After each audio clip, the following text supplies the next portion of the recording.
అంతర్జాతీయంగా, న్యాయపరంగా, సామాజికంగా ఇజ్రాయెల్కు అయితే ఒక గట్టి దెబ్బ అయితే తగిలింది.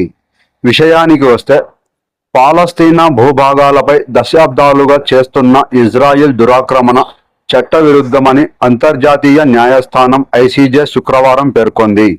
ఐక్యరాజ్యసమితి జనరల్ అసెంబ్లీ అభ్యర్థన మేరకు ఐసీజే ఈ సలహాపూర్వక అభిప్రాయాన్ని ప్రకటించింది. దురాక్రమణకు పాల్పడడం ద్వారా ఇజ్రాయెల్ తన హోదాను దుర్వినియోగం చేయడమేనని 15 మంది న్యాయమూర్తుల ప్యానెల్ స్పష్టం చేసింది. తూర్పు జెరూసలేంతో సహా పాలస్తీనా భూభాగంలో ఇజ్రాయెల్ విధానాల గురించి జనరల్ అసెంబ్లీ చట్టపరమైన స్పష్టత కోరింది. పాలస్తీనా భూభాగాల్లో ఇజ్రాయెల్ తన ఉనికిని కొనసాగించడం చట్టవిరుద్ధమని కోర్టు గుర్తించింది అని ఐసీజే అధ్యక్ష న్యాయమూర్తి నవాఫ్ సలాం తెలిపారు. వీలైనంత త్వరగా ఇజ్రాయెల్ తన ఆక్రమణలకు అంతం పలకాలని తెలిపారు.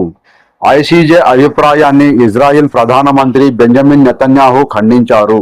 అబద్ధాల నిర్ణయంగా అభివర్ణించారు. యూదు ప్రజలు వారి స్వంత భూమిలో ఆక్రమణదారులు కాదు. మన శాశ్వత రాజధాని జెరూసలేంలో కాదు. మా పూర్వీకుల వారసత్వమైన జూడియా, సమారియా, వెస్ట్ బ్యాంకులో అని నెతన్యాహు ఒక ప్రకటనలో తెలిపారు. హేగ్లో తీసుకున్న అబద్ధాల నిర్ణయము ఈ చారిత్రక సత్యాన్ని వక్రీకరించలేదు.